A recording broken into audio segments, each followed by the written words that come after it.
يقول ربي جل وعلا: إياك نعبد وإياك نستعين،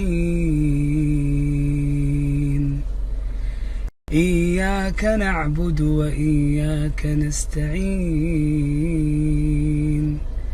إياك نعبد وإياك نستعين.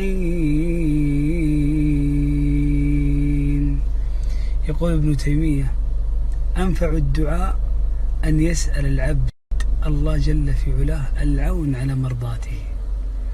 ويقول: رأيتها في سورة الفاتحة عند قوله: إياك نعبد وإياك نستعين. فإن إياك نعبد تعالج الإنسان من الرياء الذي يدخل عليه، وتعالج الإنسان من العجب الذي يدخل عليه.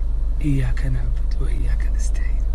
إن الله تبارك وتعالى قد أنزل علينا كتبا كثيرة، وأجمل علم هذه الكتب وجمعها في 4 كتب: في التوراة وفي الإنجيل وفي الزبور وفي القرآن.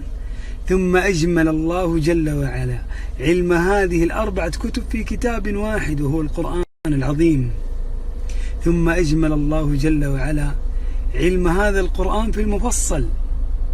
ثم أجمل الله عز وجل علم هذا المفصل في سورة واحدة وهي سورة الفاتحة. ثم أجمل الله جل وعلا علم هذه السورة العظيمة سورة الفاتحة في آية واحدة في سورة الفاتحة، وهي قوله سبحانه: إياك نعبد وإياك نستعين، إياك نعبد وإياك نستعين. الله جل وعلا يقول في بداية سورة الفاتحة: الحمد لله رب العالمين. يقول النبي عليه الصلاة والسلام: لا صلاة لمن لم يقرأ بفاتحة الكتاب. والله إذا حافظنا على هذه الصلاة، الحمد لله التي قلتها بينك وبين الله عندما وقفت أمام الله عز وجل في الصلاة، سوف تقولها عندما تدخل الجنة. يقول ربي جل وعلا: وقالوا الحمد لله الذي هدانا لهذا وما كنا لنهتدي لولا أن هدانا الله.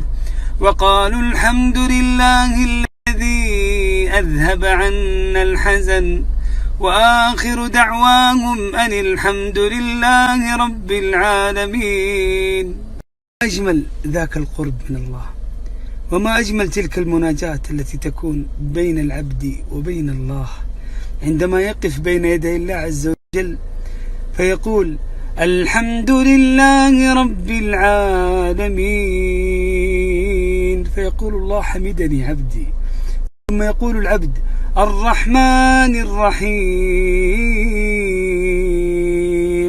فيقول الله: أثنى علي عبدي. ثم يقول العبد: مالك يوم الدين.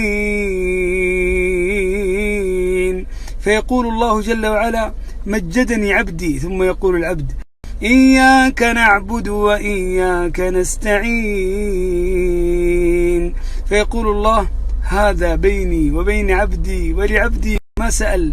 ثم ينطلق العبد ويدعو الله فيقول: اهدنا الصراط المستقيم، صراط الذين أنعمت عليهم غير المغضوب عليهم ولا الضالين.